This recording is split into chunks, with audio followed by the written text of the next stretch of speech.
Good morning, everyone. All right, and welcome to today's National Table Forum organized by the Malta Employers Association.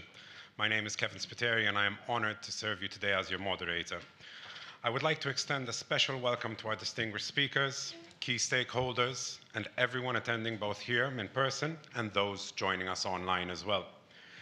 This event has been months in the making, following extensive planning and collaboration. Over the past few months, the MEA has conducted desk research and held about eight focus group sessions with key stakeholders, including the Office of the Prime Minister, the National Statistics Office, various social partners, and two honourable politicians also present here today. Sorry. All right, they've done this to gather insights into the challenges and opportunities that we face as a society in adapting to an aging population. The Malta Employers Association took this initiative to bring everyone together around the table under one roof because of the critical importance of this issue. As our workforce ages, it impacts productivity, social security, and the sustainability of our economy. This forum is an opportunity to hear from experts across different sectors and engage in meaningful dialogue on how we can collectively address these challenges. Before we begin, I would just like to make a few back-of-house announcements. I kindly ask you to switch your mobile phones to silent, and for those attending online, could you please ensure that your microphones remain muted for the duration of the event. So, I'm also going to start off with a very, very quick overview of today's program. All right, after this introduction, we will have a themed video to set the stage for the discussions, followed by opening remarks from Ms. Joanne Bondine, President of the Malta Employers Association. We will then hear from other key speakers, including experts from the National Statistics Office, Active Aging and Community Care, and many, many others. You may also notice that there have been some slight changes to the running order as we go through today's program. These adjustments were made to accommodate certain delegates who have had very important matters to tend to today, and we appreciate your understanding to this. Finally, I would like to express a special thanks to all of our collaborators for believing in this initiative and providing invaluable support. Today's event is being organized in collaboration with Active Aging Community Care, the National Statistics Office, Family Business Office, the National Skills Council, Jobs Plus, and Identita. Thank you again, everyone, for joining us today. I would like to now begin with the video that will display the theme for today.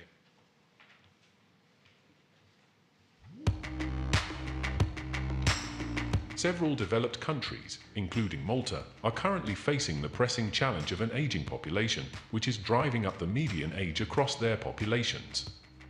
Declining birth and death rates, combined with improved healthcare, are contributing to a significant rise in life expectancy. This demographic shift has wide-ranging implications, affecting the workforce, labor market, government expenditures, and broader economy. The 2024 Aging Report for Malta, published by the Economic Policy Division within the Ministry for Finance, underscores the need for strategic planning in the face of a significant increase in the population aged 65 and over. The projected rise from 19.3% in 2022 to 33.6% by 2070, a 14.3 percentage point increase, highlights the urgency of this issue. In contrast, the share of very young people, aged 0 to 14 years, is expected to decrease from 13.4% in 2022 to 11.1% by 2070. The working-age population, aged 20 to 64 years, is also forecasted to decline, dropping from 63.2% in 2022 to 51.5% in 2070, a decrease of 11.7 percentage points. This demographic shift necessitates immediate and comprehensive strategic planning to maintain economic stability. An aging population has profound implications for savings rates, consumption patterns, and the supply side of the economy, as well as directly influencing productivity rates. Additionally, the increase in the elderly population and workforce will likely lead to higher social security costs and challenges in balancing caregiving responsibilities with employment, and might lead to complexities in managing retirement expectations. At the same time, if properly addressed, the situation may present an opportunity for the labor market through the prolonged retention of valued local talent. Encouraging work beyond retirement age promises benefits to both the employer and employee. Besides, from a national standpoint, it would contribute towards reducing pressure on the labor market to import foreign labor. government has already introduced incentives to activate older persons in the labour force. These efforts are being effective and should be additionally strengthened. The Malta Employers Association has already taken proactive steps by engaging with key stakeholders, including government officials and industry leaders, to discuss ways to adapt to this change. The recommendations discussed, which include fiscal incentives to encourage workers to continue contributing to the labour market, training for a diverse workforce, providing continuous career pathways, improving working conditions for greater flexibility and retention of ageing workers, and promoting a healthy workforce, are a testament to our collective commitment to addressing this issue. The MEA stresses the importance of adopting a strategic approach to policymaking, labour market adaptations, and the development of robust social support systems. If carefully designed and implemented, these measures can ensure the well-being and productivity of the workforce amid demographic changes, offering reassurance about potential solutions to these challenges.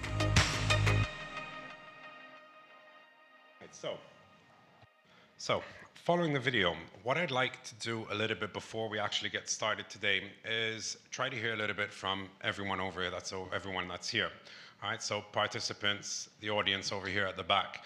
I'd like to invite you to take out your devices, your mobile phones, your laptops or whatever. All right, scan the QR code that is over here on the board. All right, or else just head over to www.menti.com and enter the code that you see on the screen. I'll give you a minute to do that. All right, basically this platform is going to be used throughout the presentation. All right, there are a couple of parts in the events where we'll be asking for your feedback and your own contributions over here to get a bit of a general feel from everyone that's over here on their thoughts, right, a little bit about the context of what we have. There's a couple of questions that we have prepared for you. You also have the opportunity to comment on what the presenters will be showing you over here using the buttons that are at the bottom. And also, there is an option, if you look at the bottom of your screen right now, in order to submit questions for the Q&A part for later on. So as opposed to waiting until the end and maybe forgetting the questions while they come up, you can just place the question over there. We will see them pop up on our screen, and then we will try to address as many as possible a little bit later. All right. So let's start off with the first one, please. Okay, if you did not manage to log in yet, the QR code is still on the screen. And at the top of the screen throughout the presentation, if you ever get logged out, you'll be able to log back in with the number and the website that there is at the top. Okay, so for the first question, I'd like to just ask you, what comes to mind when you think of an aging population? All right, you should be given the option to provide 3 answers over there. Kindly select, if possible, one-word answers. And once you've put your answer in, click on Submit at the bottom, and we'll start seeing your contributions popping up on the screen. All right, so we started off with the first one, longevity, employment, health, finance. All right, feel free to repeat what everyone's saying if you do feel that your answer has already been used. So if you take, for example, right now, we are seeing that health is growing in relation to the other ones. So it seems like when it comes to an aging population, one of the things which is on people's minds over here is health. Another popular option over here is also pension or pensions, which we also see repeated over there, and also slightly larger than the others. All right, so the word cloud gives us a little bit of the context which everyone is coming over here with. So just have a quick look if it stops moving in just a bit. All right, so we're looking at finance, we're looking at retirement, we're looking at pensions, we're looking at employment. So all themes which will be discussed throughout the day today.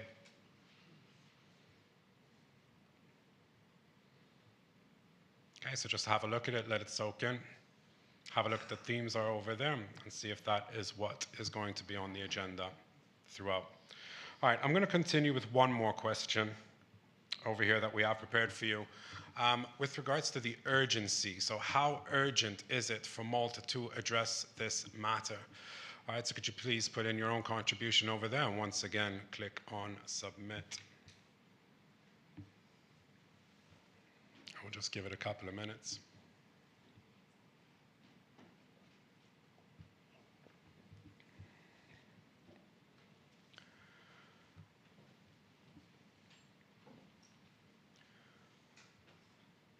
Okay, So at least I see that with that, it's quite overwhelming and quite clear that the general consensus over here that it is very urgent in order for us to handle this. All right, so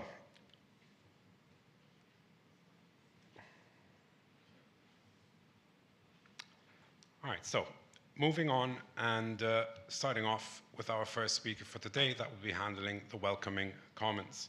All right, for this, I would like to invite Ms. Joanne Bondine, the Malta Employers Association President, to start off with her welcoming comments. Thank you.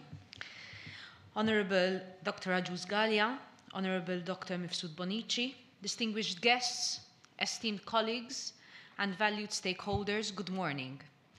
Today, we gather to discuss an issue of paramount importance, Malta's aging workforce, and the challenges it presents to our labour market.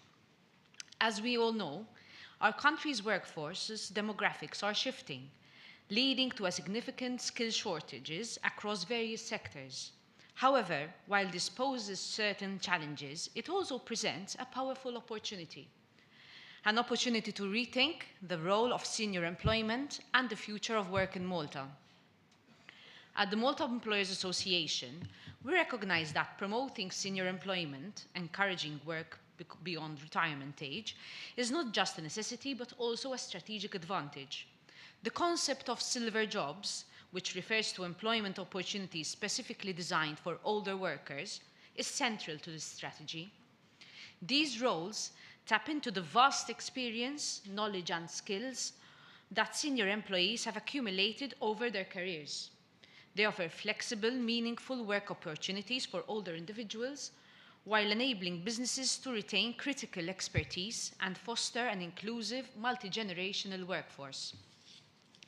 From the perspective of employers, experienced workers bring unique value, mentorship, reliability, and institutional memory.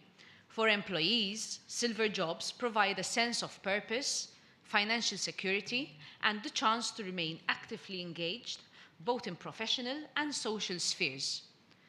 From a national standpoint, encouraging senior employment, particularly through silver jobs, can help reduce the pressure and rely heavily on foreign labour to fill gaps in our workforce. While imported talent is one solution, it is not a sustainable, long-term answer.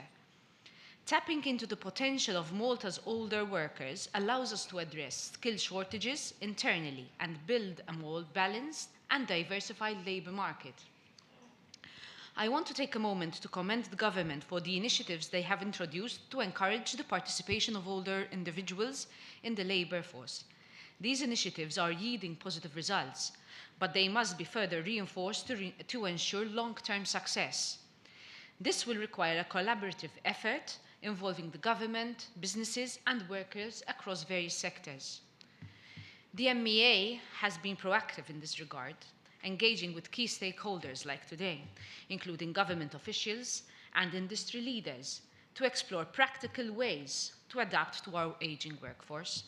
The discussions have led to several recommendations, including fiscal incentives to encourage continued participation in the labour market, target training programs for older workers, and the creation of continuous career pathways to ensure long life learning and development, as we have observed in the video that we have seen. We also emphasise the importance of improving working conditions to offer greater flexibility and retention of ageing workers. Flexible working hours, part-time roles, and remote work options can make silver jobs more accessible and attractive to senior employees. Furthermore, promoting a healthy workforce through wellness programs and healthcare support is crucial for maintaining the productivity and well-being of older workers. But this is not only about individual companies or sectors.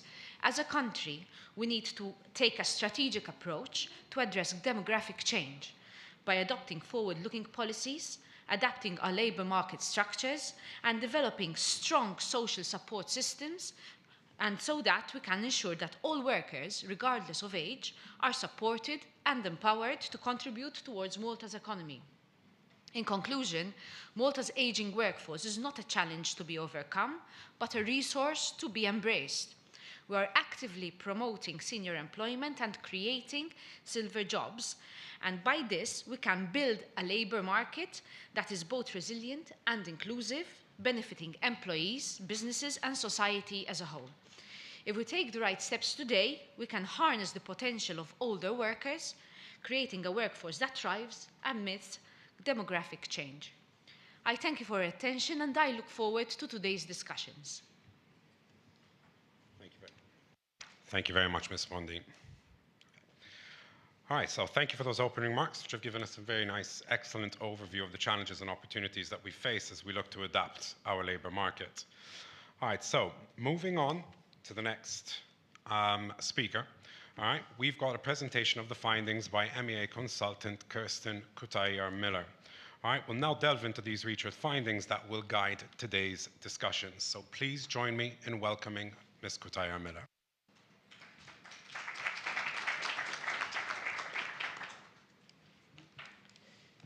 Okay. Good morning, honourable members of parliament, distinguished guests and colleagues. I have this slide deck today to share with you to conclude what we know about the problem. So this will be the last part of our session where we tackle the problem. Hopefully from now on, we'll discuss only solutions to this issue. But we wanted to share with you at least the basic data. We've already heard some of it through the video, so that we're all on the same page as to what the issue is. There will be more in-depth information also from the National Statistics Office. There's also EPD who can share bucket loads of information on this, but this is at least a snapshot of where we're at. Okay, so I wanted to start with this quotation, which is actually a very random remark by an unknown person. I am not aging, I am increasing in value. So I think we need to start off today by considering the fact that aging is not an issue in itself. We are all aging, and if we consider that the aging population is someone or another cohort which is different from us, then we are creating a bigger problem. Everyone is aging, and we are all there to offer more as we gain more experience and we gain more expertise. So we need to look at this issue as something which we can reap more benefits from instead of causing us issues. So going back to the statistics and information definitions, what is an aging population? So a straightforward definition would be an increasing proportion of older persons, defined as being 60 plus in a population. But this is the more strict definition of aging. So is Malta aging? In actual fact, the proportion of 60 plus in Malta has increased. As we can see from the red bar, we have increased from a percentage of 16.8% to 24.3% last year. This is, we're following a growing trajectory as the EU, but slightly less, at a faster pace than the EU. So the EU is aging faster than us. Some obvious reasons we'll discuss as we go along. The median age of the population, which is another statistic which we use to gauge whether we're aging or not. In fact, our median age has increased from 36.7 years in 2001 to around 40 last year. Again, the EU is aging at a faster pace than the Maltese population. Another number to round up whether we're aging or not is the old age dependency ratio, which means the ratio of elders, the 65 plus, to the rest of the population, to the rest of the working population, which shows whether we have issues of larger dependencies on those actually working. And this has increased rather well, at a sustained rate from 17.9 to 30.5, which is forecasted in 2045. And here is where we can feel that we need to take some urgent action. The fertility rate, this is perhaps counterintuitive, but since we're discussing the labor market, we're also not only seeing the ones emerging out of the labor market, but we want to see also who's coming in. And who's coming in, so far, we've seen, as you well know, fertility rates dropping significantly to 1.08 in 2022. But something perhaps which my colleagues from EPD or NSO can delve into, we're seeing a projected increase of to 1.37 in 2045, which could also be a result of the various dynamics of migration flows being projected. Okay, so that's the total population. As a subset of the population, we have the workforce itself, so which normally, typically, represent the larger population of a country. So is Malta's workforce aging? So this is the working population in 2012, where we had 294,000 people working, and those at the bottom are the ages from 15 to 64. You can see a bellowing on top, where we have a significant number of the large part of the population is between the 20s and the 40s, and then we have another cohort around the 50s. In 2023, this was the light blue is the working age population in 2023. As you can see, we have increased significantly the number of the working age population. It increased to 397,000. But also the demographics of the working population changed drastically, where the majority of the population, the working age population, is now between the ages of 25 to 40. Dissecting that further, if we had to split it between the Maltese and the foreign workforce, this is the structure of the Maltese working age population, where we had 276,000 in 2012. We're seeing the baby boomers still between 50 and 58 in 2012. And then last year, this was the dynamic of the working age population for the Maltese nationals only. The baby boomers are emerging out of the workforce, and the majority of Maltese workforce is between 31 to 48. If we had to look then at the foreign working age population, in 2012, we only had around 18,000 here working, and their demographics are obviously at a stark contrast to the Maltese one, where we're seeing a much younger working age population. Last year, similar profile, but at a much larger scale, where we had, instead of 18,000, 139,000 foreign workers. So if we had to put these two together, we're seeing that the foreign workers are actually putting down the median age population of our working age cohorts. The activity rates, something which we also NSO will delve into, but it's important for us to immediately keep in mind that we have still room to grow.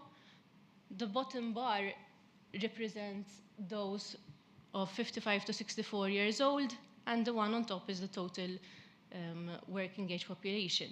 Activity rates means how much of this cohort is actually in the labor market, how many of them are available to work, from 31.9% in 2010 to 55.9% for the elder cohorts.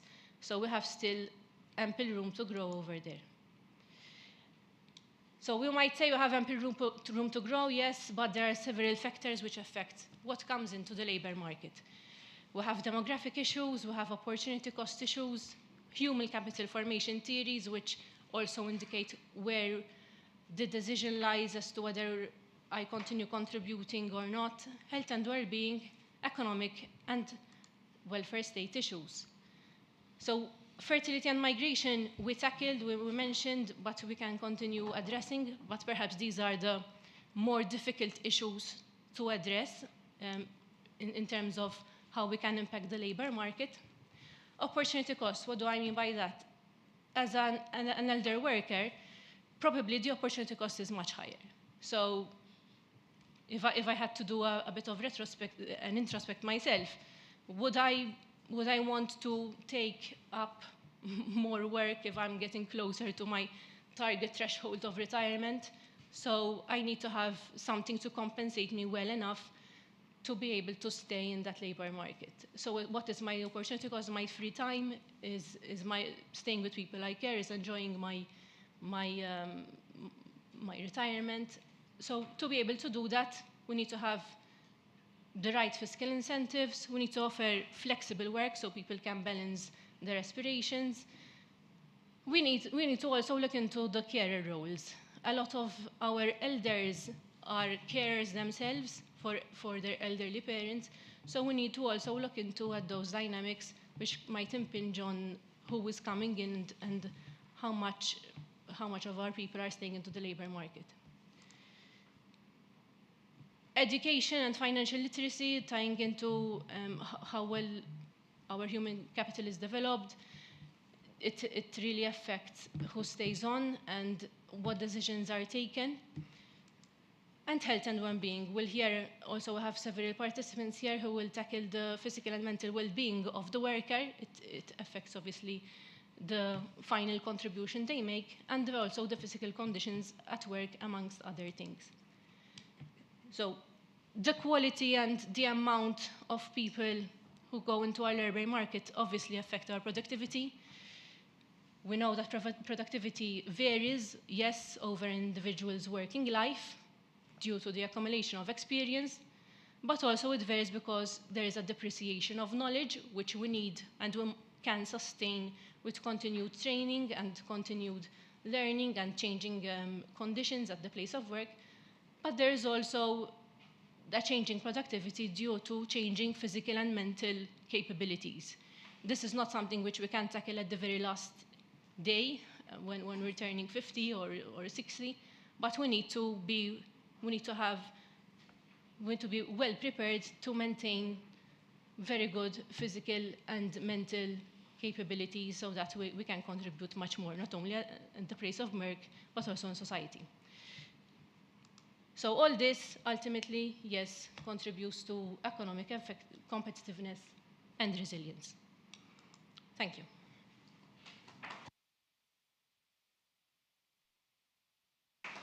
All right, thank you for that, Ms. Cutaia-Amelia, for that very thorough presentation of the findings, all right, which I think has provided us with, let's say, quite a good solid foundation to better understand the demographic trends that we are actually facing at the moment.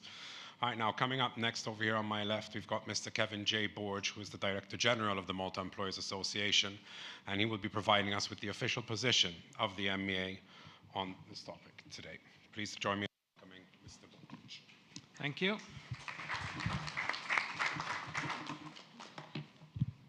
Honorable Ajuz Galia and Honorable Mifsud Bonnici, first of all, thank you for being with us this morning right from the start for the entire duration of the proceedings. And distinguished guests and colleagues, good morning. The Malta Employers Association is constantly at the forefront of driving social dialogue, and in recent years, it has spearheaded the conversation about shifting demographics in the Maltese population and its immediate and long-term effects on the labor market, as we have just been hearing. Over the past year alone, we pioneered discussions on low fertility rates and the role and impact of foreign workers on key industries. We have some documents which we have published over the last couple of years here for everybody's information. But now we turn our focus and attention on another demographic issue, the aging population.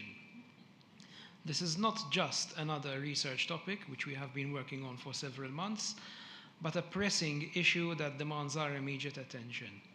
The aging population directly impacts the labor market and the boundaries of Malta's productivity curve. As we sit together this morning to discuss the critical topic, we have already heard the opinions of the whole about the need and urgency of action. I don't think we need to comment further on the fact that 98% of us think it's either very urgent or moderately urgent. So spurred by this call to action, our objective for this morning is to stimulate discussion that elicits as many ideas thoughts, actions, and plans from different perspectives to find lasting and workable solutions for the country. Your contributions are not just welcome, but they are crucial in shaping the future of our labour market. The MEA has already gone on record during the pre-budget consultation process this year with firm recommendations, which we made in the context of restructuring our labour force. In fact, we proposed a number of measures that can be applied to encourage people to continue working beyond retirement age on a voluntary basis. And here I stress the words voluntary, because unfortunately parts of the media seem to have misinterpreted this over the past couple of weeks.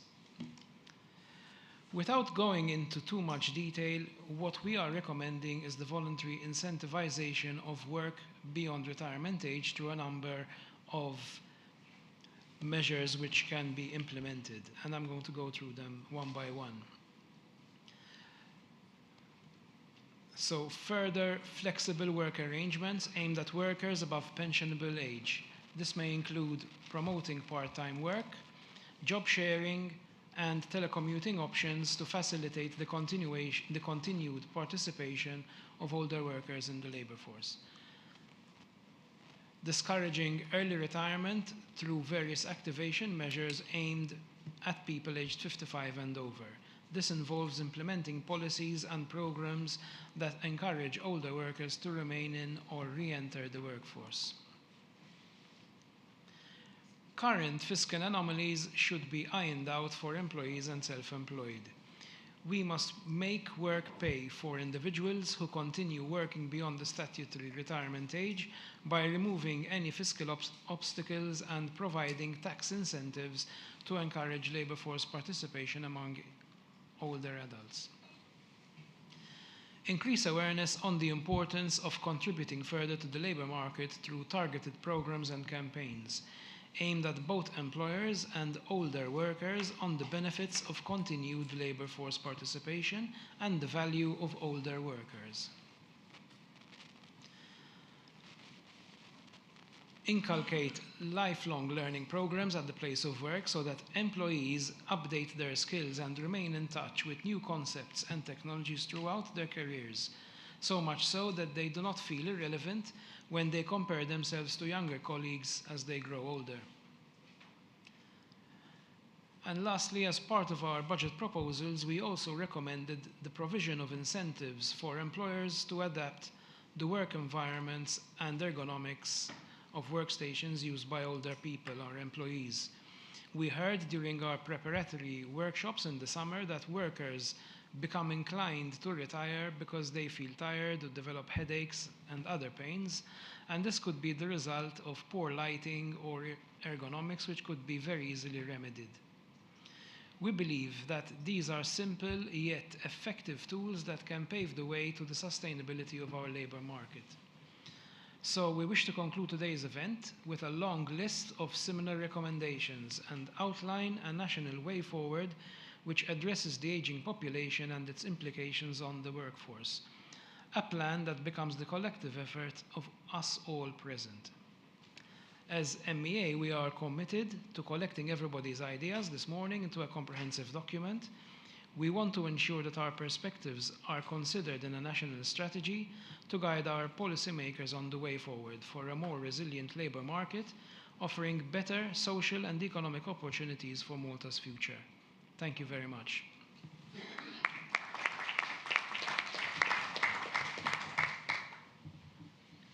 All right, thank you very much, Mr. Borge, and thank you for outlining the MEA's position, but not only outlining it, but also clarifying it, offering a clear perspective on how we can navigate these demographic challenges moving forward.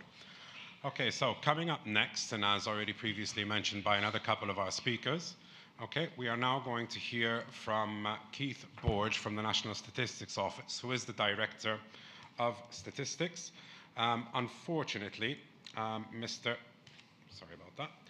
Mr. Etienne Carwan is unable to attend as he is feeling unwell, and so from here we would like to wish him a speedy recovery and hope that he's joining us online over here. So if you are, please get well soon. So without further ado, please, Mr. Keith Borge, Thank you very I'd like much. to hand the floor to He sent his regards to everyone, by the way. So I'm gonna skip through the first couple of slides because I don't want to stay repeating matters that have been raised by my predecessors. And this is just the life expectancy, as you all are aware. Basically, Malta, the life expectancy of the Maltese is higher than the EU average.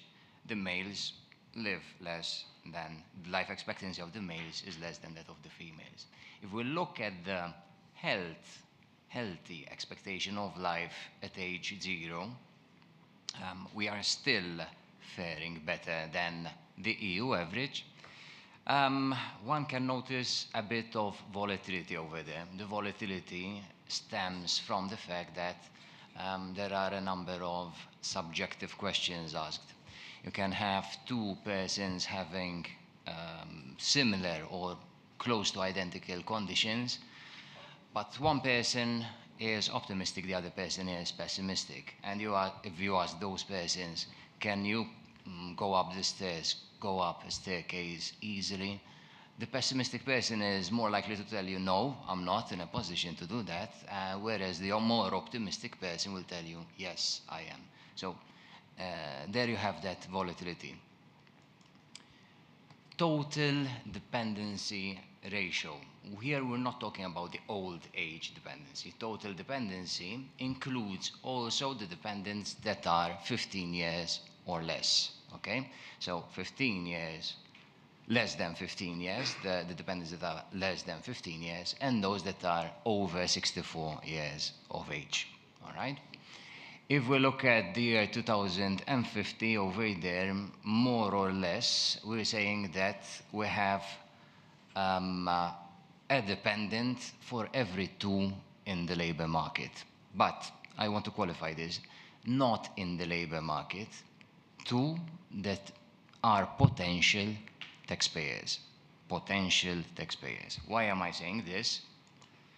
Because if we look at the employment rate then of the working age population, the picture becomes less positive, as you can clearly see. In the year 2050 over there, we have 1.5, sorry for the 0.5, but that is the ratio, 1.5 people working for every dependent. Where can we improve? The age cohort 55 to 64 has an employment rate of 0.55. If we increase that 0.55 to 0.88, which is the average of the entire population, we get a significant improvement in the total dependency ratio. Of course, there are assumptions over there, and to predict what's going to happen in 2100, all right, in the year 2100, I mean, it's a big feat. So the assumptions over there are strong. But it still gives us a good indication of where we stand right now. Some good news. The age cohort 55 to 64, the employment rate of this age cohort is on the increase, just as it is on the increase for the entire working population. Looking at the economic sectors now, all right, where are these people over 55 and less than 65 employed? The unfortunate thing, which is evidenced through this chart over here, is that the high value-added sectors normally have a small share of people aged between 55 and 64. So this, I think, warrants some reflection over there. You have the information and communication, financial and insurance activities, other services, which includes the gaming sector. We look at the attainment of high education level, those that have a degree, a master's degree, etc., etc., the overall average is around 30%. However, if we zoom into the 60 to 69 age cohort, the average hovers around 10%. Of course, going forward, we will have more people. The average is set to increase, but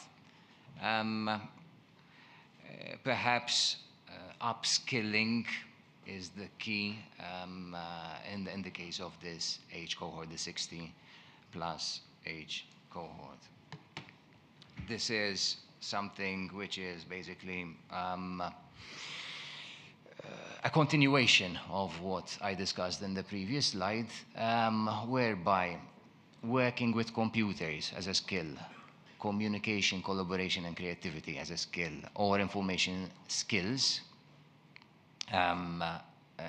basically there is room for improvement. There is always room for improvement, of course, but the 45 to 64 age cohort tends to fare not so well in these categories. So the skill set over there needs to improve. Mr. Borge, can I just ask you to kindly wind up? Sure. Last slide, basically, okay. The people who are, I'm 44 years of age, so I'm close to the 45 to 64 cohort. People of my generation know that Italian was very important because at the time when I was a kid, I had exposure just to Italian media. Nowadays, that is no longer the case, and perhaps that is something which as well warrants some reflection. I stop here. Thank you very much.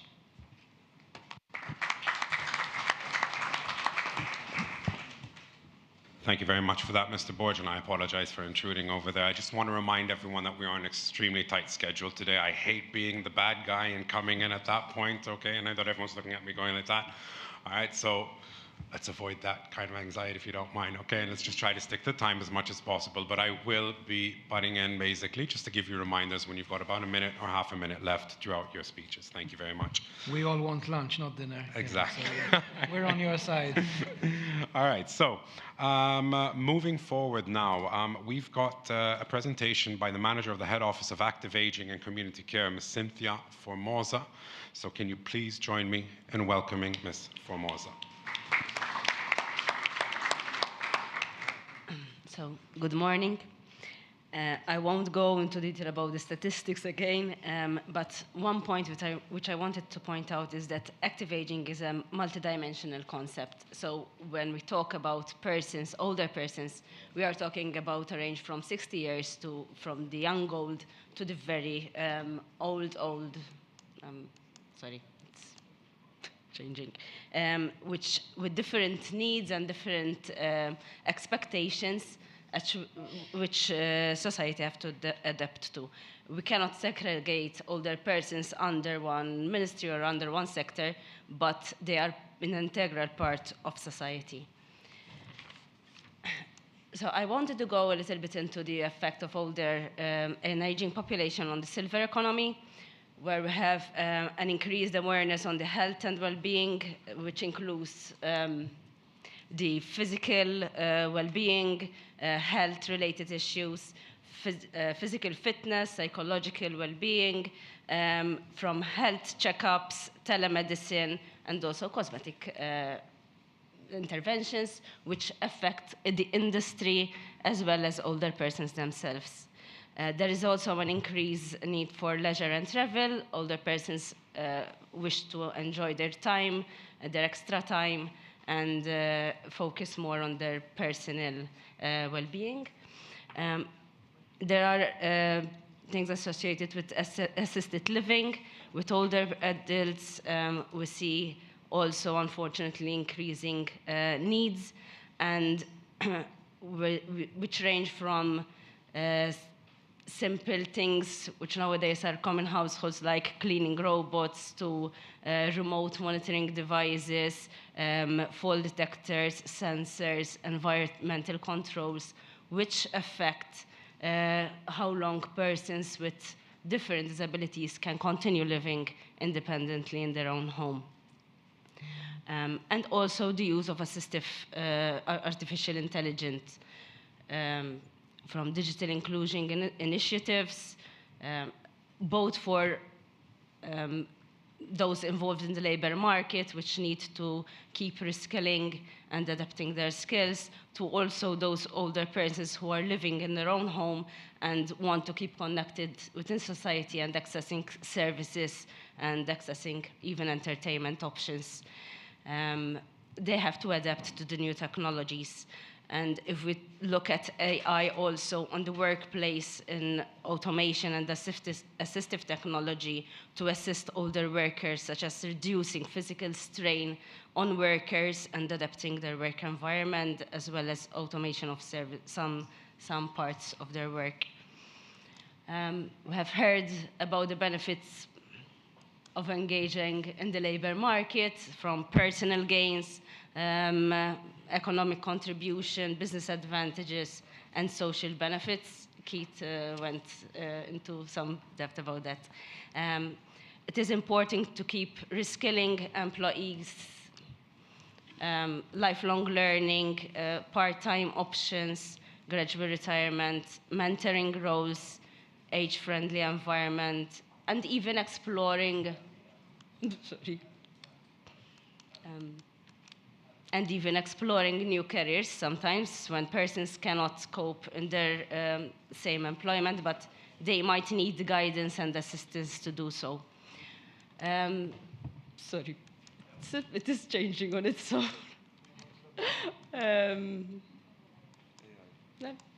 Whatever. It's a very active. Some things which are being done include by the Ministry for Health and Active Aging. We are active members of the Standing Working Group on Aging, and we are also signatories of the Ministerial Declaration for the implementation of the Madrid International Plan of Action and Aging, for which includes also the labor market and its regional implementation strategy. We are focused to continue mainstreaming aging, and for that cause, we are also working on setting up an interministerial committee and also on combating ageism in society. Thank you. Thank you very much. Thank you. And almost 5 minutes on the dot. Well done. All right, so thank you very much, Ms. Formosa, for shedding light on the role of acting aging in our community and the important work being done to support the elderly population. All right, so coming up next, we've got a presentation by the Regulator of Family Business Office, the regulator from the Family Business Office, Dr. Joseph Gerada. All right, we'll now shift that focus right now, so please join me in welcoming Dr. Gerada. Good morning, everyone. Thank you, MEA, for this very, very useful, let's say, opportunity to discuss something which is of great importance also to our office as a family business office. I just came back from the EFB summit in Rome, where I had the pleasure to see the new generation and the older generation discussing issues regarding family businesses, where you could clearly see that the role of the aging population, the previous generation, is still very, very much of great importance for the family business. For us as a family business office, it is crucial that we maintain as much as possible the elders in the businesses within that business, because they are the ones with the experience. They are the ones who will be able to guide the new generation into growing the business, into creating the right governance structures, so that then, once they are the elders in the business, they can also pass the baton, let's say, pass the reins of the business to the new generation. To do this, we need a comprehensive strategy. I don't want to repeat a lot of the things that have been said. Government has already done some very useful, has taken useful steps in also increasing the benefits for those who stay in work, in employment, and postpone their retirement.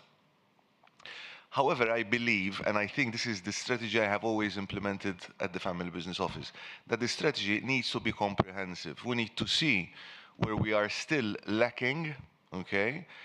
And rather than just focusing on, let's say, fiscal incentives, which are good, which are of benefit, definitely, but we need to see where we are lacking. And I believe that one of the areas that we're still lacking very much in is creating a culture where the new generation accepts the fact that the older generation can still contribute a lot.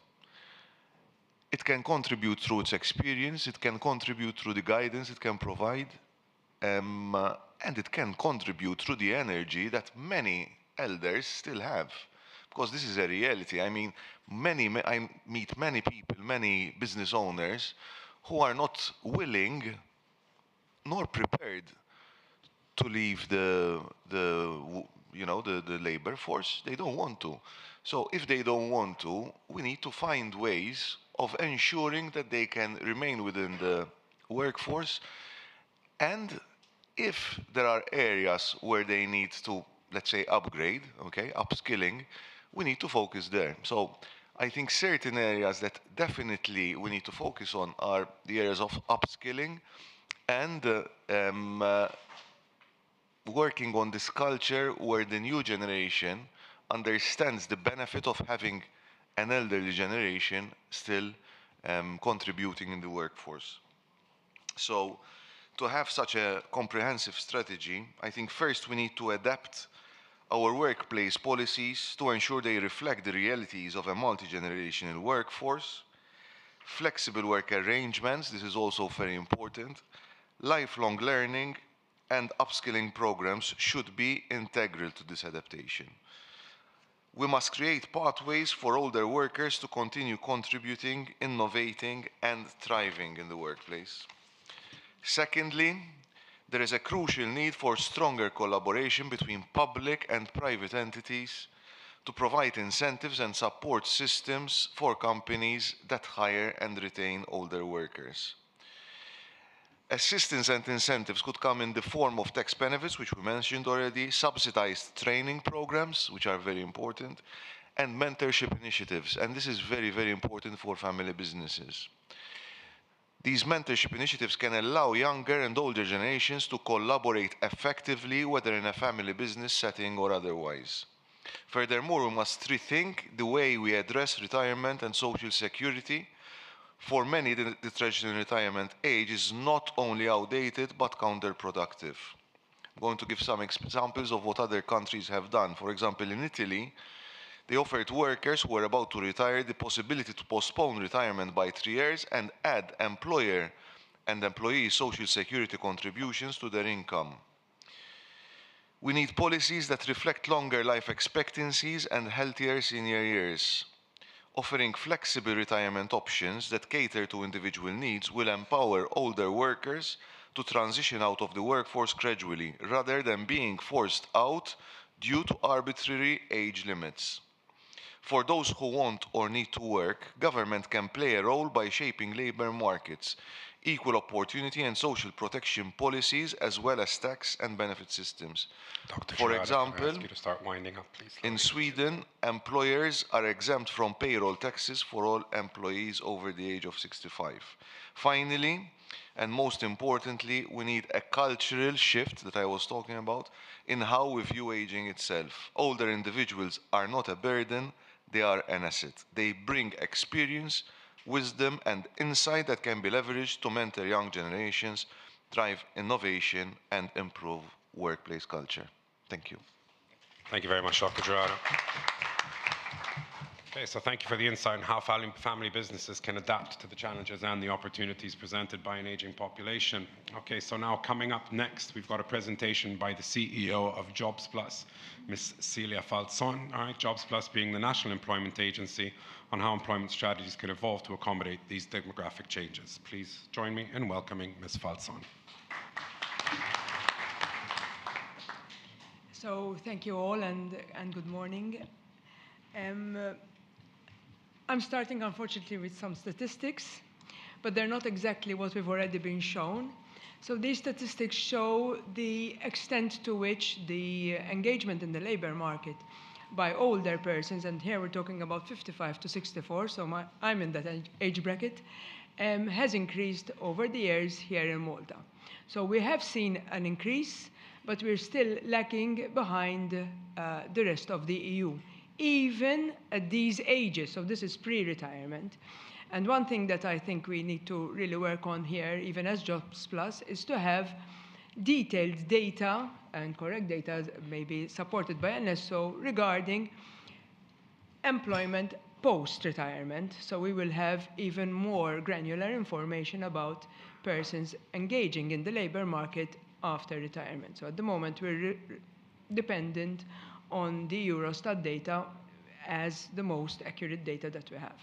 So I couldn't present to you the data regarding people working beyond 64 and 65.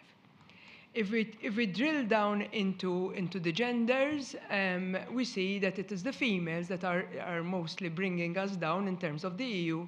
So the engagement of females in the labor market is lower than that of the males, significantly so, and there is a much more distinct gap between females in Malta and those in the EU in terms of their engagement in the labor market. And this is understandable because the take-up of work, the number of females working in Malta has only increased recently. So obviously, we will see the impact of that dramatic shift in female participation in the labor market later on. Having said that, this is something that maybe specifically our strategy needs to look at.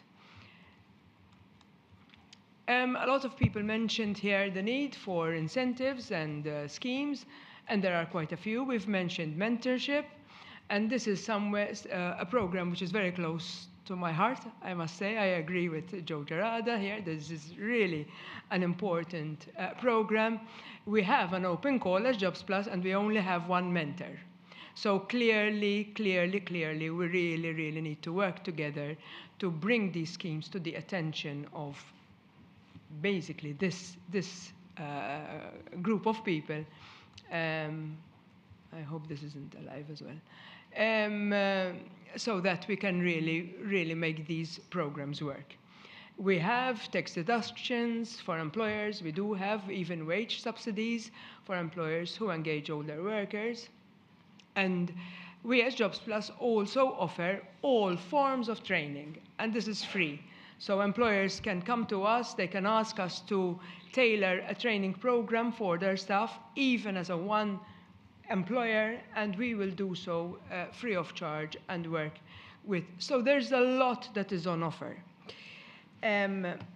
So that's just the slides. But I have a few points, and basically I wrote these down as I was listening to the speakers before me.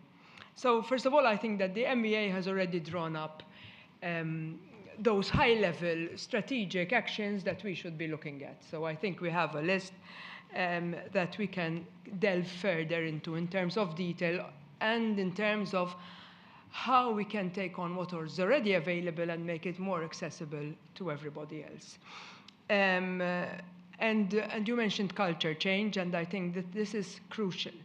So people who are older find it very difficult to change jobs, to even consider changing jobs. They're afraid that they will not find employment. And maybe this is one of the areas that we also need to delve into as to how to really change the culture so that people stop thinking that if you're 50 plus, you're useless. We mentioned health, and it was the central, I think, word that people picked on, and we are speaking about active aging, but also health. It is critical that we look at having a healthy workforce from day one, so that as people get older, they remain healthy. So if we want to have this shift, health and engaging in culture change with the Maltese population in terms of how they look after their health from day one is going to be critical for us to have a pool of healthy older people as we go ahead. Thank you, Ms. Falzon. Can you start winding up, please? Yes. So I think I've mentioned all I had on my list, so I can stop there. Thank you. Thank you very much, Ms. Falzon. Perfect timing. All right, so thank you for that. The interesting initiatives being offered over here, which I'm seeing still in front of my screen. We'll definitely be having a little bit of a chat later as well on that. Thank you very much. All right, so now we will be shifting the focus onto the important topic of skills development and the role that that plays over here on the topic that we are addressing today. So on that, I would like to welcome Ms. Ruth de Brincat, the Senior Director, Policy and Employment Relations from the National Skills Council. Ms. de Brincat.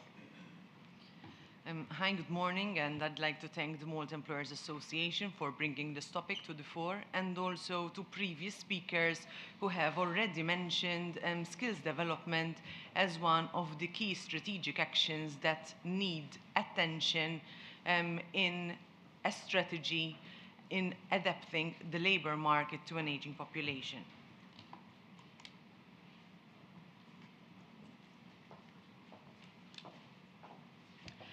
I will quickly rush through the context because we've already mentioned that.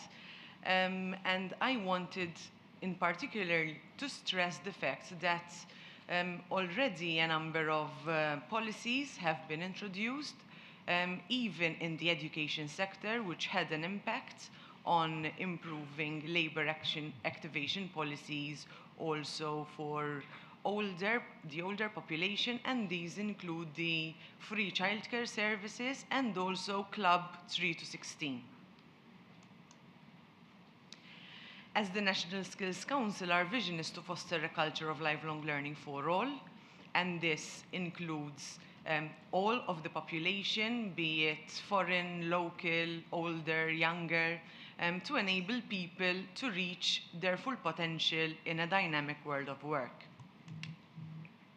But we also need to be aware of not only the challenges, but also the opportunities that we have in front of us. And namely, one of the main challenges is the high rate of change, which in literature is being quoted as the highest rate of change we're experiencing at the workplace, and the need to shift from a fixed mentality to a growth mindset, one where learning to learn is a skill which needs to be instilled from a very early age so that we can continue fostering it throughout our life. Another aspect is addressing the digital divide. Some of you already mentioned this topic, and this is very clear from the recent skills survey published by NSO, and this highlights even more the need to continue promoting continuous education, particularly in improving the digital skills. Another aspect which was also already touched upon is the fostering of an intergenerational collaboration.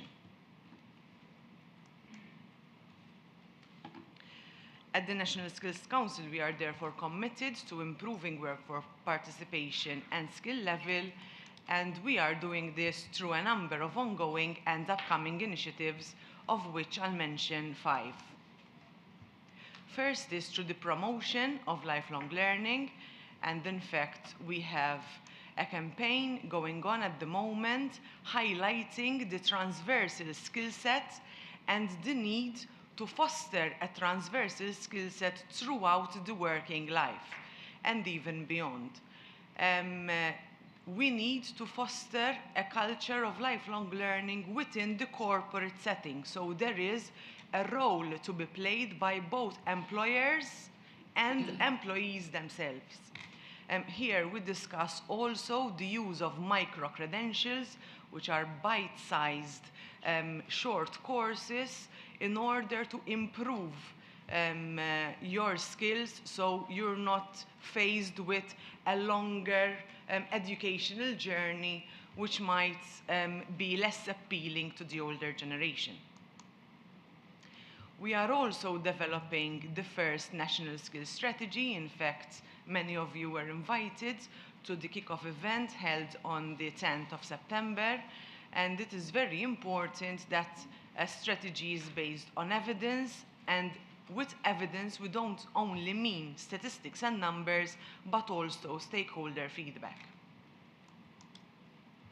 Another aspect which hasn't been mentioned so far is the validation of non-formal and informal learning, where we appreciate further and we give value, tangible value, to experience. We are currently amending the current subsidiary legislation together with MFHEA, and we shall be also strengthening the sector skills units. Mr. Menka, can I just ask you to slowly? Sure. In working on intergenerational collaboration, we have had very recently a workshop in discussing the aspirations of Generation Z, and maybe that is one cohort which we also need to listen to, the younger generation, and how they view the perceptions and the aspirations of older people within the workforce, so that we create this value added. And lastly, catalyzing education and industry partnerships, amongst which improving career guidance services. And we are currently starting the National Career Guidance Service Network, whereby we're strengthening not only career guidance within the schooling environment, but also, together even with Jobs Plus and other stakeholders, strengthening lifelong career guidance services. Thank you. And thank you very much, Mr. Menka. All right, so thank you for emphasizing the importance of developing the skills to future-proof our workforce and the initiatives that are also being taken over here. All right, so before we move sort of to the final part, before we actually break off for a bit of a coffee break, I would like to welcome the CEO of Identita, Mr. Steve Agius, over here to hear what the role that Identita is playing on this initiative and the topic. Please welcome Mr. Agius. Good morning. We have seen a lot of data. In the next 5 minutes, I will try to move away from retrospective data into some form of modeling and forecasting. Kevin, please feel free to stop me. I might get carried away. This is my doctoral research, so it's very important that I stick to the next 5 minutes. Basically, Kevin, in his presentation, touched upon all the adaptation strategies, ranging from flexible work options into the integration of automation in the workforce. I will try to focus a bit on the long-term workforce planning. I think moving away from one-size-fits-all into areas where we need to go into detail is very important. I will try to present to you in the next 3 minutes that I have some ideas on how we can apply these predictive models. First of all, as entities, we need to work more together. Keith has mentioned a lot of data. I mean, I think it's very important that this data is shared and used, and this can easily fit into models that would help us predict our future, especially in areas such as healthcare and technology and construction, where we need to intervene more. There are different models that one can use. I will not go into the technicalities, but there are different models that one can use, and these models apply in different scenarios. What I've done, I tried to use the economic sectors that Keith has presented in his previous presentation. And I tried to apply some variables to see how this will vary and look in the next 10 years. Please note that the model that I will be presenting is not perfect, obviously. I did this yesterday. I just spent 5 minutes on it. These models can be refined. The more variables that you put into the models, such as, for example, inflation rate, GDP growth, and other exogenous variables, the more precision one can get. So if one had to look at, so here I'm applying a very, very basic model. I think Keith can explain much more than I do in this. This is a very basic model looking at the various economic sectors and how this would look like in the next 10 years. So as we can see, applying some very basic variables, we are seeing increases in respective areas more than others, such as, for example, retail is, according to this very basic model, we experience high increases in numbers. And as you can see, looking at total workforce for 2034, we are seeing a huge increase there based on, as I said before, the very basic variables that I've put into this model.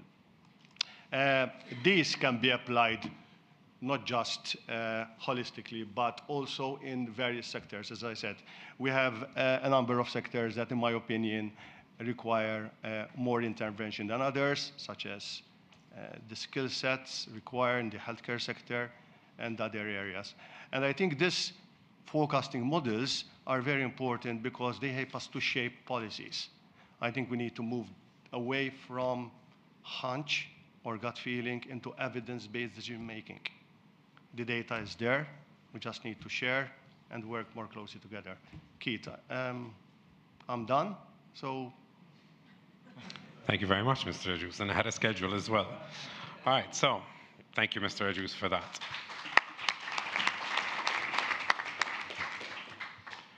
All right, so before we move on to the networking break, I would like to invite you again to bring out your devices. Let's get some feedback and a little bit of a feeling of what's going on in the room over here. For those of you that have disconnected, I've just added the QR code over here at the bottom for a couple of seconds so that you can scan it again. All right, or otherwise just head to menti.com, put the code in that you see at the top, which is 2543937. All right, and what I'd like you to do over here now is to rank the following challenges related to an aging workforce. What do you think are the greatest challenges following what we've heard today? Can you please put your input over there? I'll be removing the QR code in just a second.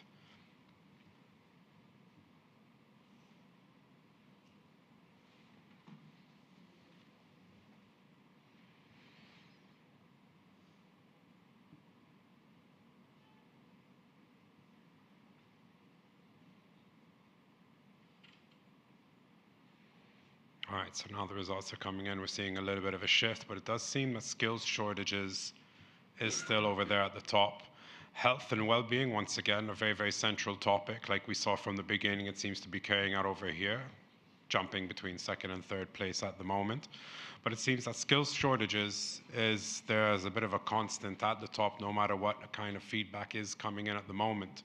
But once again, health being over there located at the top. I'd just like you to have a quick look at it, let it sink in. I would just like to also point out that these results will be collected later with actual percentages and number of contributions. Please note that this is all anonymous. We are not taking down any data from you. All right, so, but the results will be made public in a publication later on as well. So thank you for your contributions over here. All right, just before we move on to the break, I'd like you to have a quick look at this, and I would like to bring up one more question, which I would like your input on. So, which of the following policies would be most effective in supporting older workers to remain active? Okay, so please follow the instructions on your device.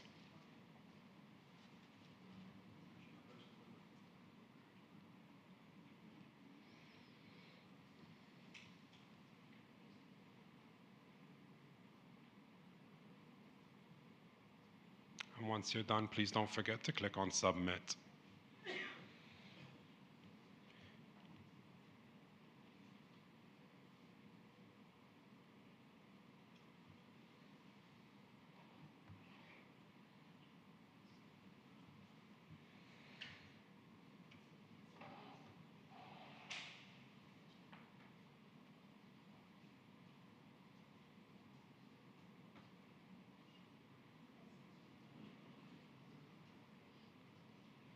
All right, so now we're seeing them separate slightly.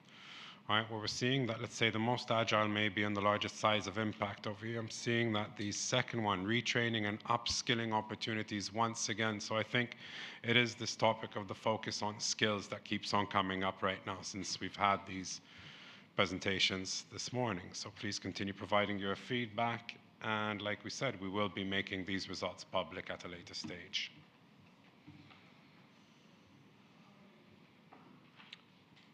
All right, so bang on the dot, it's 20 past 10, so it seems like we've remained in schedule. Thank you very much for everyone who's contributed until now. All right, so we do have a networking coffee break, which is going to be held upstairs. I would like to ask everybody to be back here by 11:45, please. I would like you to try to be as punctual as possible. We will be sending up somebody to chase you, however, once time is pressing as well. So enjoy the break, let's get some coffee, and then we'll reconvene at 11:45. Thank you very much.